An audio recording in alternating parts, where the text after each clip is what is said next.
Thank you very much. Thank you so much. Welcome to this panel. Oh, Secretary Panetta. We were up here together a couple years ago. He hasn't spoken to me since. Not since. Good to see you. Welcome to gorgeous, sunny California. So our panel today is about chaos in the Middle East and how Iran and Iranian proxies are contributing to that chaos. A few weeks ago, this panel may have been a little bit different than what we're going to talk about here today, but there has been so much news recently, especially in the last 48 hours or so, out of Syria. We just heard a little bit from Jake Sullivan about that. And so I think we need to start with that. And I have written my questions completely out of order with how everyone's sitting, so I'm going to hop around. So we're going to embrace the chaos here in the stage as well. I'll start with General Reed. General Randall Reed is the 5th Commander of U.S. Transportation Command. He served as Deputy Commander of Air Mobility Command. He spent much of his career in the military in logistics, but interestingly enough, was also the Senior Defense Official and Defense Attaché to Turkey, which is sort of unique given your career field. General Reed, welcome. General rebel fighters, primarily a group known as HTS, or Hayat Tahrir al-Sham, they've taken 2 of Syria's largest cities. They may be close, if not literally while we're sitting here, may have taken a third, Homs. It's moving so quickly. They are threatening Damascus in a very real way right now. Has State Department asked the US military for any help getting American civilians or citizens out of Damascus? And then if and when that call comes, how difficult is that mission going to be given the tremendous instability there? Thank you. As you mentioned, State Department does have the lead whenever something like that occurs. Right now, State Department is not currently present in the country, but I did see in the open press that they sent a warning out to anyone who's there to get out by any means that you can. There is a caretaker country that is there to help, and folks have been asked to contact them if they actually need assistance. And whenever the State Department does feel a need that they need help from the Department of Defense, they actually ask, and then when we are tasked, we do whatever it takes. Great. And I also forgot, I had an administrative message at the top that I completely forgot about. On your app, you guys can ask questions to the panel up here. I don't know how it works, but I'm told that if you click on the app, look, this has been a long day already, friends. We're gonna go totally honest here. But if you click on your app, apparently you can ask questions, and they'll come up on this iPad here. So ask away. Senator Joni Ernst. There are a lot of people who want to hear from you here today. Sure. Yes, they do. Senator Joni Ernst served more than 23 years in the military, deploying to Iraq and Kuwait, and retiring from the Iowa Army National Guard as a lieutenant colonel. 10 years ago, she became the first woman elected to serve in federal elected office from the state of Iowa, and the first female combat veteran elected to serve in the U.S. Senate, where she currently sits as a member of the Armed Services Committee. Senator, welcome. Yeah, thank you, Courtney. Thank you. Yeah, yes. Thank you. Senator, HTS, this group that we were just talking about, the rebel group, they grew out of the former al-Qaeda affiliate al-Nusra. They are designated a terrorist organization. Jake Sullivan just spoke about that by the United States. I looked on the DNI's website this morning. They say that the group's goal is to replace the Assad regime with a government guided by a fundamentalist interpretation of Islamic law. They want to instill Sharia Law in Syria. What does it mean to the U.S. and I guess to the region if this group takes over? Well, I'll put it maybe in Iowa terms. It's like a dumpster fire and a train wreck all wrapped up in a Sharknado. It's really bad news for the United States, especially when we are trying to move ahead and stabilize that region.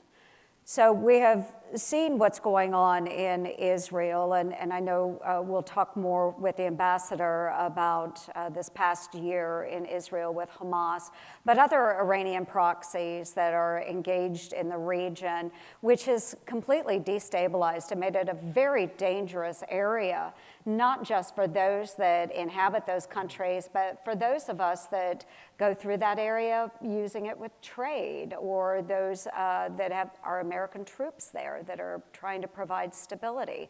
So we cannot neglect the Middle East and its importance to the rest of the globe.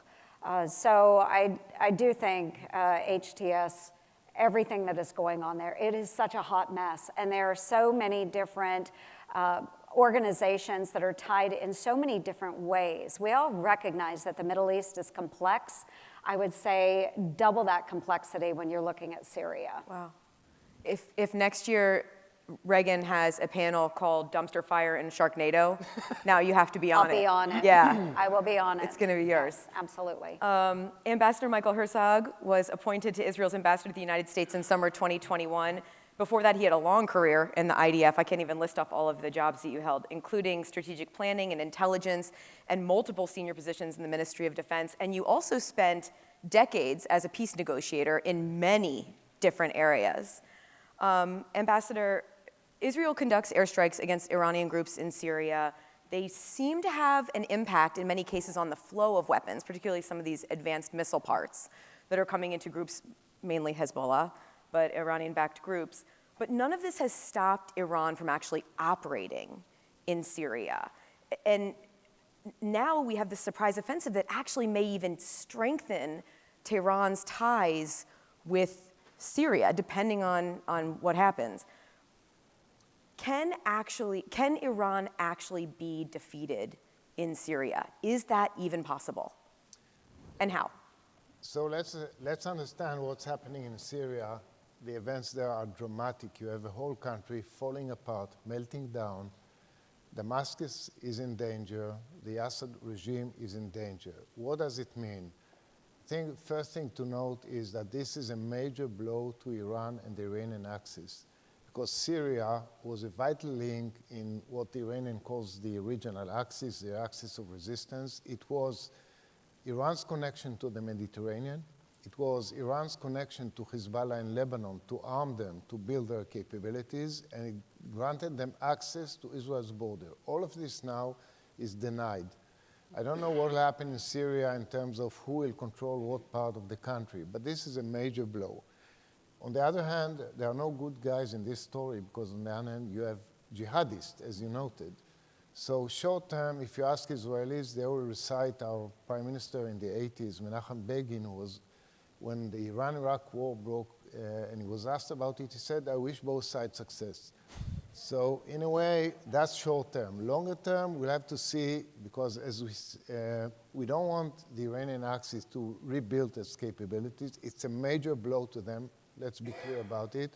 We don't want jihadis to put their hands on strategic capabilities like chemical or other types of capabilities that are there in Syria. We will have to follow it very closely. But this came about, this offensive, because we degraded Hezbollah in Lebanon and the whole Iranian axis, and I assume we'll talk about it. They saw an opportunity, and suddenly everything collapsed. The whole Syrian army collapsed, the Syrian regime collapsed. Nobody expected that. That's where we are today. So is it possible that, so HTS, you seem to think that HTS is going to potentially, would kick out Iran out of Syria. Is that what I'm taking? That's what they're doing right now. So is it possible that you could see, because, I mean, look, Syria, is it possible that Israel could support the HTS if it means getting Israel, or getting Iran out of Syria? We are not involved in this in any way. We don't take action. We are just following the events very closely, and we are protecting our own interests. But in fact, without any of us interfering, that's what's happening. They are kicking the Iranians and Hezbollah out of Syria. Congressman Pat Ryan was elected to the House of Representatives in 2022, representing the Hudson Valley, where he grew up. He sits on the Armed Services Committee and is the first West Point graduate to actually represent the district where the academy is. When you were a cadet suffering through Hudson Valley winters, did you ever think, I'm going to represent this place? I thought we were going to beat Tulane in football so strongly last night that we're going to now beat Navy on Saturday. That's what I thought. It's fighting words. It's fighting words around here. Thank you for being here. You also served as an intel officer in Iraq. Part of your job there was actually studying some of these Iranian-backed militia groups that we're talking about here today. What happens to U.S. troops? I know that Syria, as we just heard from the ambassador and from Senator Ernst, Syria is such a mix of different groups throughout the country that it's really hard to say this, but the U.S. has about 900 troops there. What happens to them if HTS takes over? Well, and again, I think the ambassador made a really important point going back to how the Middle East used to look with Iran and Iraq and sort of dual containment, and the decision we made in 2004 and what that's opened up and what that's meant for a lot of service members, including folks I wear, on this memorial bracelet, and I know a lot of people here do. So any decision that we make has to be centered thinking about, especially in Syria, alone and unafraid on small outposts, what the consequences are going to be. And I do think us thinking we could leave the Middle East, particularly thinking we could leave Syria and that there would be good outcomes for anybody, especially for our most critical ally, it was wishful thinking, and I hope the next administration understands that. What does everyone think happens to Bashar al-Assad if Damascus is really threatened or starts to fall? I'll go down the line. Senator, what do you think? I think he's going to take a very long vacation in Siberia or somewhere lovely like that. No, I think he leaves as quickly as he can. Yeah. Ambassador, what do you think? If Damascus falls, he'll probably run away, maybe to Russia, maybe somewhere else. He has no future in Syria. Yeah. Mm-hmm. General, I won't ask you to speculate on that, but unless you would like to. But I'll watch the news like everyone else. Congressman, you agree? I'm not going to make the joke that's in my head about where he might go. Yeah. No, I think we'll see him go to one of the multiple proxy or sort of sponsor states. I would assume Russia, actually. Yeah. General Reed, your official bio says that a TRANSCOM mission is to project and sustain U.S. military power globally. Another very challenging proxy group in the region has been the Houthis. They've had a catastrophic impact on shipping for the last 14 months. They've been a threat longer than that, but really over the last 14 months, they've tremendously stepped up their work there. How aggressive have the Houthis actually been? And have you ever seen a terror group that has had such an impact on global shipping as what we've seen over the last 14 months or so? So I'd have to say in my role as TRANSCOM, being a career logistician, one of the things that happens by nature is things just don't work out right as planned all the time. And so we expect disruption. And disruption is part of how we organize, train, and think about things and how we go about approaching a problem. Murphy's Law is one of the greatest enemies of logistics. Something will go wrong somehow. So the way we think about things to start out with is that we already have to get ready for Murphy, but then we need to get ready for someone who will try to stand in for Murphy himself. And the Houthis are trying to do just that. And so as we look at what they are doing to interrupt the globe, if you will, and how the globe operates, assisted by Iran, it's one of those things that I look at every morning, the first moment that I walk in. What is going through the region? What needs to get through the region? What is passing through the region that needs to go somewhere else? And so with that, we take a look at what they're doing, what impact they might have, what impact they think they're having, and then work with the theater commander to circumvent that. And what are you seeing right now? I mean, how would you say the Houthis, op tempo is right now in threatening shipping and anything going through that area? Is it decreasing at all, or are they still effective? Shipping is still happening. And so thanks to the CENTCOM commander, he is taking some action to protect shipping. The industry by itself has other ways to get things through. There's more ways to get things done other than shipping, so we can send things by air. That's the nature of logistics. And as globally in TRANSCOM, we look at contested logistics, period. This is one of these things that we expect is that we'll need to have multiple ways of getting things through so that, one, there's no single point of failure and there's no single point of success. Senator Ernst, how do you stop the Houthis? The thing that I find really remarkable about this complex problem is they, in some cases, are firing off some relatively crude systems, and the U.S. is having to respond with millions and millions of dollars of advanced interceptors and missiles and things to take out this threat. So how can the U.S. break this cycle with the Houthis? Well, we do have to degrade the Houthis. I mean, that's really important, and a number of ways of doing that, but ultimately it comes back to Iran. And I would state that so many of these proxy organizations, it all stems out of Iran. They are being funded by this state sponsor of terror. And so to degrade the Houthis, we need to go back to their financial supporters, their backers, and make sure that those funds aren't flowing to these terrorist organizations, including the Houthis. So yes, they are going to use Iran. They're going to take the products from Iran. They're going to develop rudimentary missiles, projectiles, and go out in their tiny little boats and assault ships. They're going to do whatever they can to disrupt, whether it's the United States and our shipping lanes, our allies. Noticeably, they don't stop the Chinese. But all of these major authoritarian states are somehow involved in the sponsorship of the Houthis and other terrorist organizations. So we have to put Iran back in a box. We have to make sure that we are enforcing sanctions. We have to make sure that there are secondary sanctions so that they can't find the loopholes to get through that and continue to fund these organizations. We've got to get serious about this. The Houthis need to fear us. They don't fear us. Hamas certainly didn't fear us.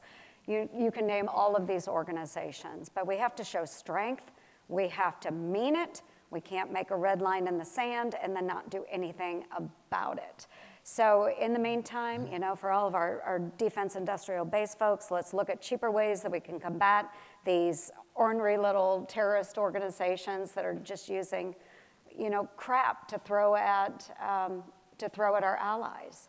I mean, we have to be really serious about this threat, but do it in a way that's sustainable. Because I'll tell you, as much as we want to degrade the Houthis, we want to degrade Hamas, we want to degrade Hezbollah, I think they're around to stay. So we need to go to Iran and make sure that we're compressing them as much as we can and constraining their actions. So you're talking about pressure on economic and maybe political pressure on Iran, or are you talking about even more? Are you talking about actually striking inside Iran to stop the... Well, I'm not going that far. I think, obviously, start with diplomacy and economic pressures with those sanctions. But for heaven's sakes, let's not forget, we had a drone strike that killed 3 American troops at Tower 22 in Jordan earlier this year, in January. 3 soldiers, reservists, with the 718th Engineer Company. I get really passionate about that because that was one of my former units. I was a platoon leader with that organization. Have we done anything about those 3 American deaths? Anybody? Right. Mr. Ambassador, Iran has taken direct, unprecedented action, striking in Israel this year twice, firing on 2 separate occasions hundreds of projectiles into Israel. After they fired 200 ballistic missiles at Israel in October, Israel struck back, destroying Iran's missile production capability and taking out most, if not all, that's not really clear. If you want to clarify that, you're welcome to, of their S-300s, their strategic long-range air defense systems. This was a serious blow to Iran's offensive and defensive capabilities. Can Iran attack right now, like they did twice already this year against Israel? And have you seen any change since the October Israeli strikes on Iran? Have you seen any major change in Iran's military posture or operations that you can share? I know that ambassadors love to talk about intelligence up on stage, so I thought I would ask you that one, but feel free. So this takes me back to what happened since October 7th. Essentially, if you look at the story of the last 14 months, we were confronted not only by Hamas in Gaza, but by the whole Iranian axis. So Hezbollah joined on October 8th. The Houthis joined later in October of 23, and then Shiite militias in Iraq and Syria. And ultimately, Iran itself, as you noted, hit Israel twice massively. Now, before October 7th, the Iranians would never even contemplate such a strike on Israel. They always fought us to the last proxy. The reason they did now is because they felt Israel was vulnerable, was preoccupied at war, was weak, and they thought they had an opportunity. The way we hit back at Iran after the last strike was such that basically took out their most sophisticated air defense capabilities, the S-300, and hit hard at their production capacity for missiles, mainly solid propellant missiles. And suddenly it dawned on them that they are blinded, that they are vulnerable, that we can go in and out at please. We can hit any target in Iran. This posed a serious dilemma to Iran, and the fact of the matter is that nearly 2 months after that strike, they have not responded to us. It tells you a lot. Now, if you add to that the serious degradation of Hezbollah achieved by us, the Iranian axis in Iran itself are weakened, are vulnerable. Add to it what's happening now in Syria. Taken together, this axis has suffered a very serious blow. I believe it offers unique opportunities for the future to push back against Iran as the most destabilizing actor in the region in many, many ways. Iran is not, the 800-pound gorilla that everyone thought it is, and this affords a huge opportunity amid the tragedy of war in the region. Did those strikes in October shift the balance of power in the region? I mean, did it have? Absolutely, yeah. Taken together with the degradation of Hezbollah, this produced a ceasefire deal in Lebanon against the will of Hezbollah because they are weakened, and all the factions in Lebanon want a ceasefire, and we disconnected Lebanon from Gaza because Hezbollah said all along, we will not stop firing as long as there's war in Gaza. We disconnected them because Hezbollah is much weaker. Iran is now deterred. As I said, they haven't responded. The whole region looks at it now very differently. So what they call the axis of resistance is much weaker now. And this, again, affords major opportunities to the region. I think we should look differently also at the other elements of Iranian destabilizing power, their nuclear program, their cooperation with Russia, and other elements of what they've been doing. How long before they'll be able to have their S-300 capability back? Years? Months? It will take a long time, especially now that Russia is preoccupied in Ukraine, so they cannot replenish that. Congressman Ryan, one big factor, we're up here talking about Iran and policy, and this whole conference is talking about peace during transition. So a big part of this is going to be what happens in the next administration, who's in various jobs. President-elect Donald Trump's pick for Defense Secretary wrote in his book, The American Crusade, drawing parallels between the Crusades and current day and pushing back on some immigration by Muslims. He seemed to talk about now as being similar, juxtaposed to the right before the Crusades. What impact will comments like that have if he is the Secretary of Defense when he's sitting across from some of his counterparts? How will that impact the U.S. military and potentially U.S. policy in the region? Well, I think the fact that that's a question in and of itself is incredibly, it's just stunning. That being said, that is where we are. In a nonpartisan way, I have tried, since his nomination was announced, to speak about the seriousness of the moment that we're in, and today's panel, and just what's happening in Syria, of course, validates that, and the unseriousness of Mr. Hegseth for this job, not as an individual and certainly not as someone who put his life on line for the country, but for this job. And you think about the opportunity space we potentially have based on what you heard from the ambassador, all the momentum of the Abraham Accords. Okay, so we're going to now go and sit with the Saudis and other key Arab states, and our Secretary of Defense has directly insulted their entire culture and faith. That would be devastating. So that is another example, unfortunately, of the risks. And there are many other qualified folks for this job, that are out there, shall we say, that I would be much more excited to work with in a bipartisan way. General Reed, one of the things that he has also talked about, Pete Hegseth, is this idea of restoring lethality to the U.S. military. You're a four-star general. You've been in the military for a couple years now, made a career of it. Do you think that there's a problem with lethality in the U.S. military right now? I'll tell you, as I look across the room and I see my fellow comrades in arms who are in uniform here, There's not a one of us that will walk out of here in uniform and somebody from the American public will not say thank you for your service. And they say that because they understand their service is lethal and it's part of our middle name. They don't doubt that, ever. Our allies and partners around the world, they join us because they know that we're the partner of choice, one, because of the values that we bring, but also because of lethality. And when we assure them we're going to be there, they never ask the question, will you be with us? Because they understand the nature of the lethality. Our adversaries may or may not test us on that, but the Secretary of Defense has made it very clear he's urging everyone, don't open up the can. Because if they make a bad choice to start something, your force is ready to finish it. Senator Ernst, you posted on social media that you plan to meet with Pete Hegseth again next week. You called your conversations with him constructive. Where are you in the process right now? I have met once with Mr. Hegseth, and we will meet again this next week. And I do think it's incredibly important that we offer him the opportunity for a fair and thorough process. I take my duties in vetting all nominees very seriously. That's one role that United States senators have, is to properly vet any nominee that comes before us. And again, we need to go through that entire process.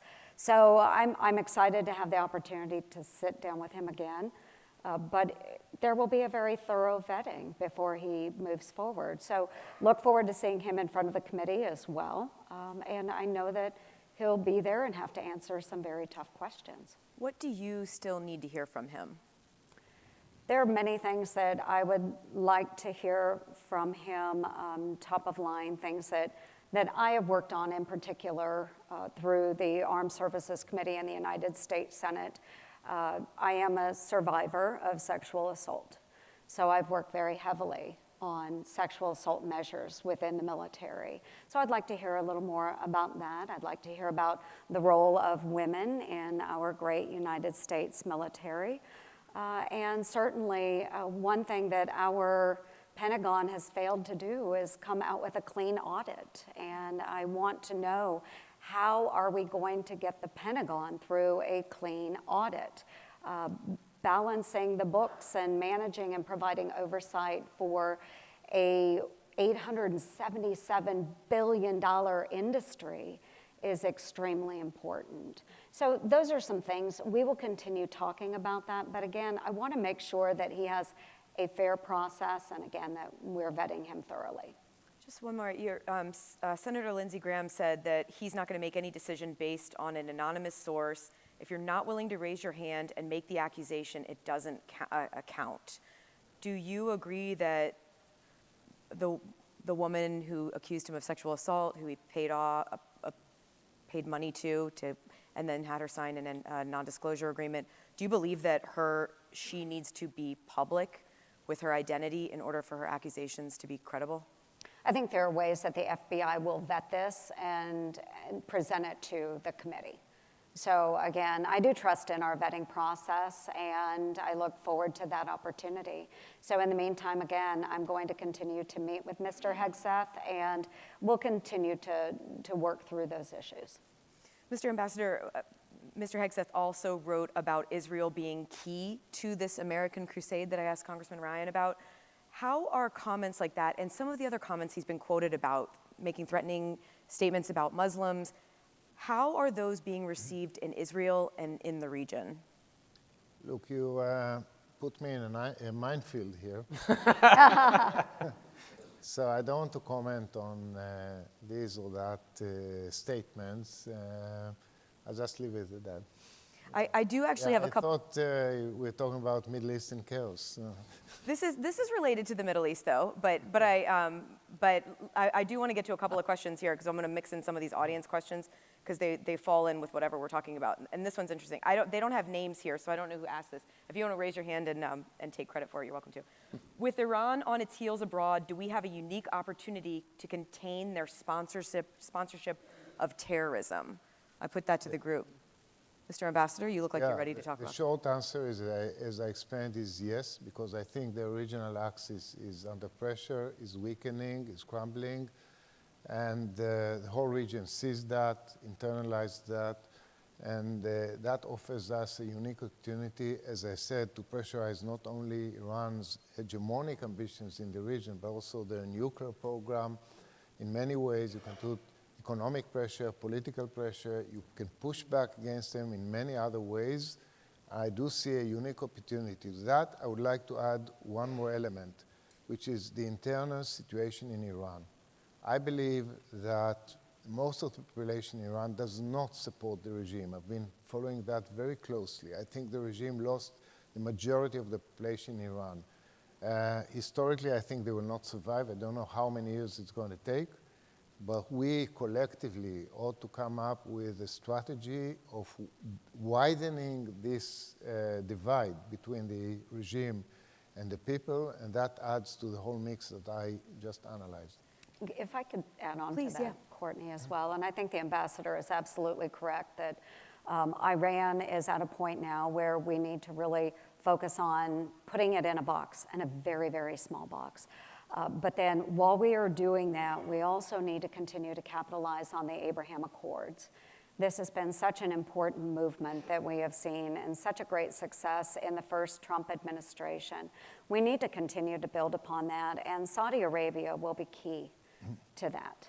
And they have still shown a willingness, even after October 7th and this past year, to move forward with their own agreement and join, maybe not the original accord, but to join into their own agreement with the United States and Israel.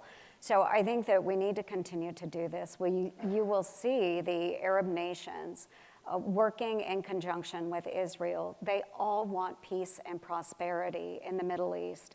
This is key. We all want this. So while Iran is put back on its heels, we need to take full advantage of this opportunity and leverage our friends and allies.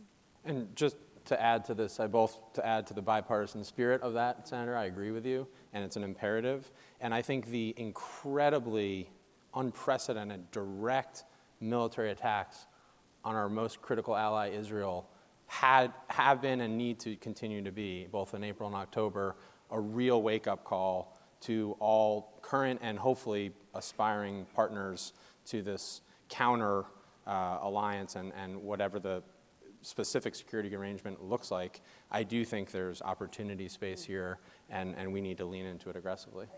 What do you see happening in the next Congress as far as support, any kind of support for a bipartisan policy going forward on Iran? Is that possible, maybe given the attacks on Israel? I think, I've only been in Congress 2 years, yeah. So I'm caveating all this. But I think there's huge opportunity and need. I mean, I have felt for my entire adult life, we've been without direction in our overall foreign policy, and specifically in the Middle East, as and the American people feel this too, in all the surveys we've heard and seen. It feels like we're just trying to hold things together.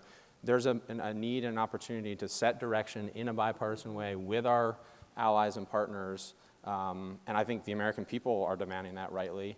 And certainly that's something I'm excited to work on. And there's no more clear center of evil and terror and violence and death than Iran. General Reed, I know you're also relatively new to this job, but because you worked at Air Mobility Command, which is similar before this, I'm still going to ask you about how things have changed since October 7th. So how has the difficulty of getting weapons, logistics, anything into the region, how has that changed or evolved since October 7th until today?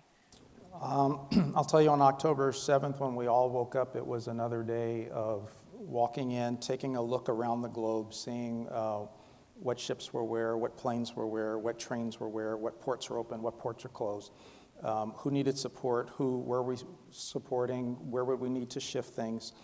And then the 7th happened. And so as we were looking at shifting priorities around the globe in competition, a crisis arose, and we see those, but this was a crisis like we hadn't seen in a while.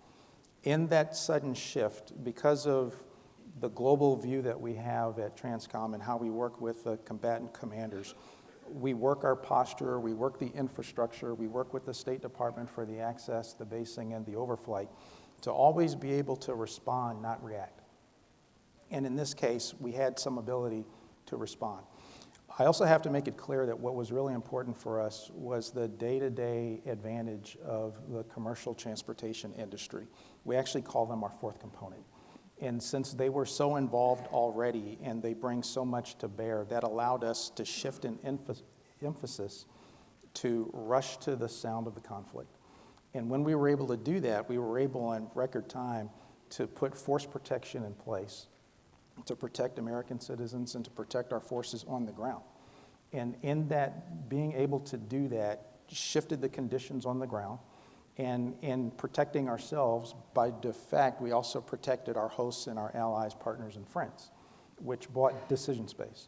In essence, we were able to provide some deterrence from things going out of control and have some space to work things through. Since then, the conflict has evolved, the conditions on the ground have changed, but we are always working every day around the globe to make sure that we can respond to those as they occur, look around the corner to see what's going to happen, and also continue to support the other combatant commands. How much is moved by commercial industry right now versus moved by military lift? So depending on the needs and the permissiveness of the environment, in some cases it's overwhelmingly commercial. And so we simply could not be the defense transportation that we are, but that is all founded on the fantastic transportation nature of the country to start with. Senator Ernst, what can the next administration do to go after some of these proxy groups? Are there, you've mentioned sanctions and secondary sanctions against Iran, but are there any additional levers, and maybe there aren't, that exist that the next administration could try to pull to try to really stop Iran from supporting these proxy networks? Yeah, I think that, again, we have to go back to sanctions, we have to look at trade opportunities, but we also have to lean in on our allies as well. As I said, there's such a mixed bag of relationships in the Middle East, and we need to understand all of those different relationships and who is tight with who can work with who, and then use those as levers.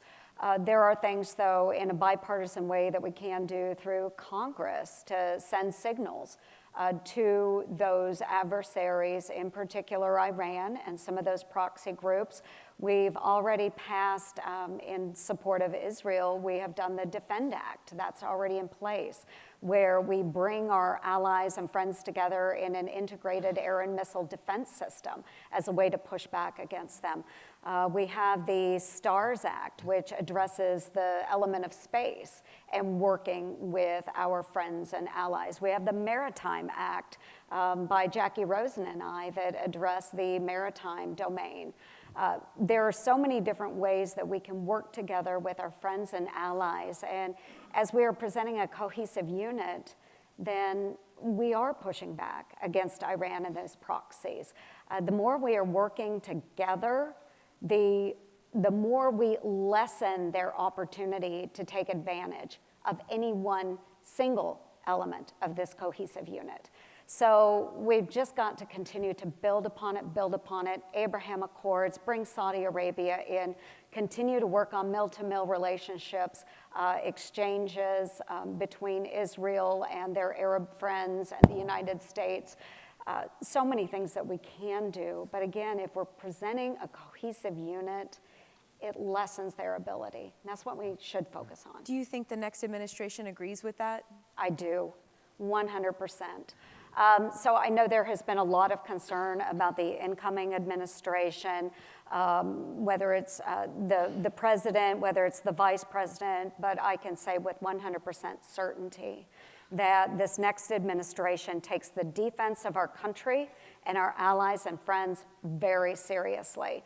And if you look at, do we have the chart in front of us here? I'm looking at it. It's the number one issue and priority for the U.S. and the Middle East by the voters. If you look at this, number one, freeing Americans held hostage. What was the first tweet that President Trump put out about a week ago about our American hostages? He said, "Get them home now or there will be hell to pay on January 20th. okay? Messages like that strike fear in Hamas, Hezbollah, Houthis, Iran. All of this wishy-washy stuff that we've seen in the last 4 years is over. So we expect results, and there's going to be tough talk, but there's also tough actions to follow. If we could put that back up, I want to bring up one other thing actually on that chart, and it's the, I think it's like right in the middle. It's the priority for advocating for humanitarian conditions. So this again is the Reagan survey this year. You guys have been hearing about it all day today. I was really struck by the humanitarian conditions because there is a very stark difference in how big of a priority that is for Trump voters versus Harris voters. Mr. Ambassador, the Trump voters, it simply wasn't as critical of an issue for them, making sure that the humanitarian conditions are in Gaza are a priority. Access to northern Gaza has been somewhat non-existent for the last couple of months, specifically since the big offensive began there. The situation has been so dire, it's been described as apocalyptic in a joint statement recently by the several UN agencies. And I wonder if you believe that Israel does have a role in getting this humanitarian aid into Gaza, and how you think, if you think at all, there will be a change in that as a priority for Israel once there's a new administration here in the United States. Of course, we have a role in this because we are fighting a war in Gaza. So we have to make sure that humanitarian assistance goes to innocent civilians who live there. And they were caught in this war, which was started by Hamas. We did not start this war. Hamas turned them into human shields. And this is a tragic situation.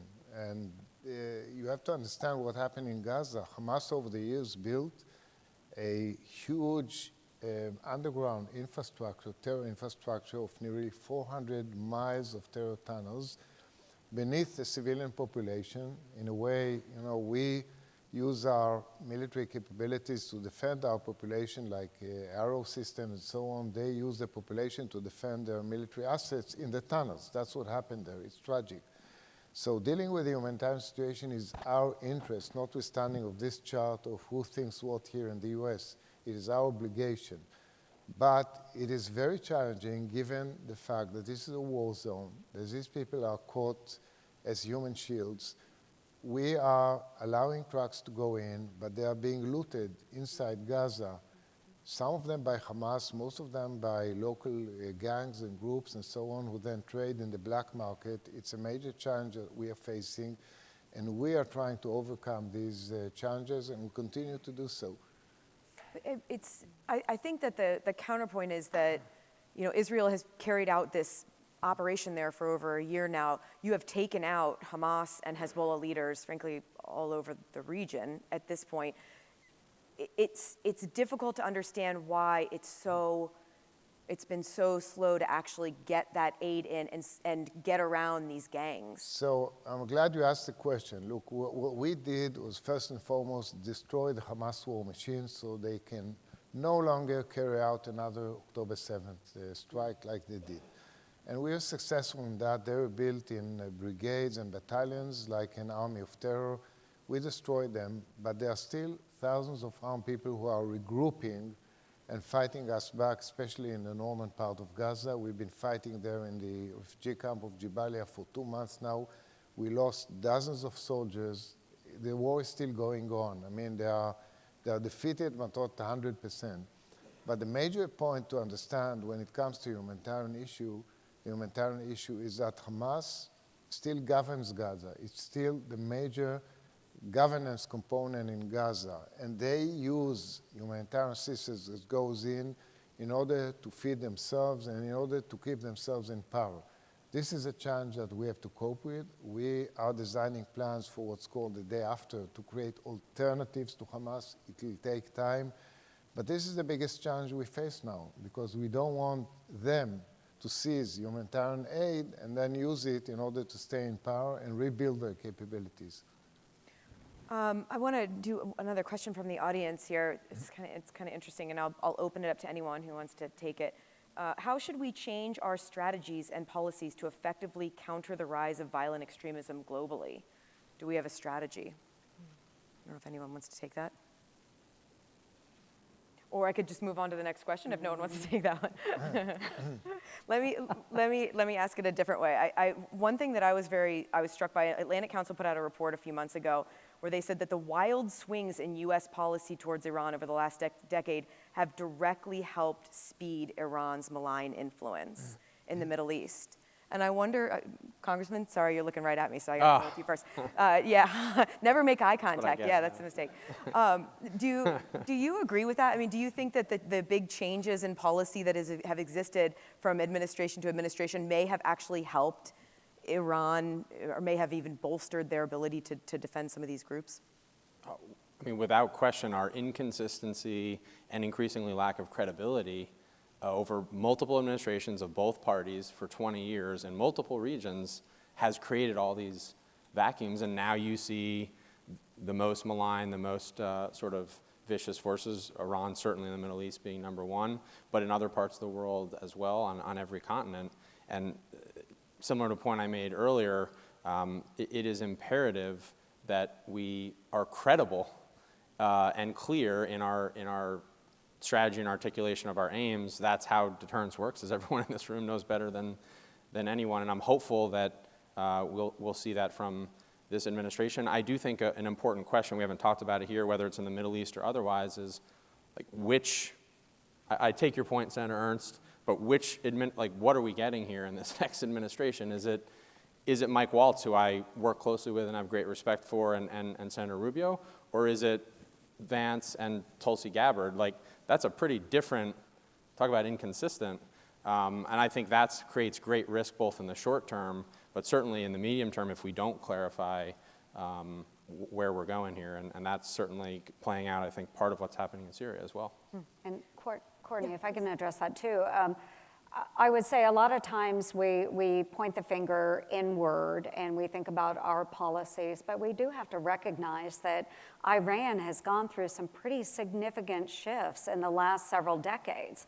If you think back maybe 20, 30 years where Iran was a flourishing country and they had stability and the women were going to school and allowed so many other freedoms, and they themselves had shifts in their policies and their political structures and who they put in leadership positions, and that has contributed as well. So I do think diplomacy is incredibly important. When we see war is when diplomacy fails, but we have to recognize that it's not just the changing structure of the United States in one administration to the next, but we also have to be able to adapt and follow the changes within some of these other countries as well. I want to bring it back to Syria. We only have a few minutes left, because one thing that I've been thinking about since all of this started with this unbelievable sort of lightning-like offensive by this rebel group is the possibility of chemical weapons somehow being employed here again. And whether it is that HTS gets their hands on them or Assad uses them to push them back, whatever it is. And so I'd like to go down the line. Sorry, Senator Ernst, you get to go first because you're furthest away from me. But what do you think is the possibility that we see Bashar al-Assad using chemical weapons or HTS, the rebels, somehow employing them? And how should the U.S. respond if that happens? I don't want to speculate on whether they would use them or not. I'm not qualified to say that here today, but what I can say is that we need to be prepared for anything. And the men and women that we have serving in Syria, they need to be prepared. And I know they are. We have the best of the best serving in Syria. But it is something that we need to take seriously, and we can never say, oh, that will never happen. We just need to be prepared. Mr. Ambassador, what do you think? Chemical weapons have been used in Syria, and they could be used again. They are still there. There are residual capabilities left behind. We do not want to see them in the hands of either the Iranian Axis or jihadists. So we are on the alert and prepare for any eventuality. General? I too won't speculate, but we are prepared to make sure that our folks are protected, and we will sustain them, and that's exactly where we'll be with that. Congressman? Yeah, I think past performance is always a unfortunate good indicator of future, and we've seen Assad's willingness. I don't know that he's going to be actually in an operational position to do so, but I think your flag about other rogue actors, whoever that may be, amidst this mix of all these forces, is incredibly concerning. And again, another example of what happens when we chose a few years ago, and there was a big debate to sort of pull out and leave a vacuum there. And I know our allies were concerned about that. I think you even, Senator Ernst, raised some concerns rightly about that in 2019, I believe. And then this is what we see coming forward. So these need to be calibrated. We can't be everywhere, of course, doing everything, but we also can't just say, hey, we're just going to let it go. So you think that if there's any, because I don't know what leverage the U.S. would have over this rebel group, HTS, to tell them don't use chemical weapons other than threats. But do you think if, in fact, that we see chemical weapons used in Syria, that's a case where the U.S. could get pulled even more into the area? Well, to be clear, if you're talking about military forces on the ground, I think absolutely not, and we have to be very clear about that. I mean, we know HTS has sponsors as well, and so there's some ability to make that clear to them.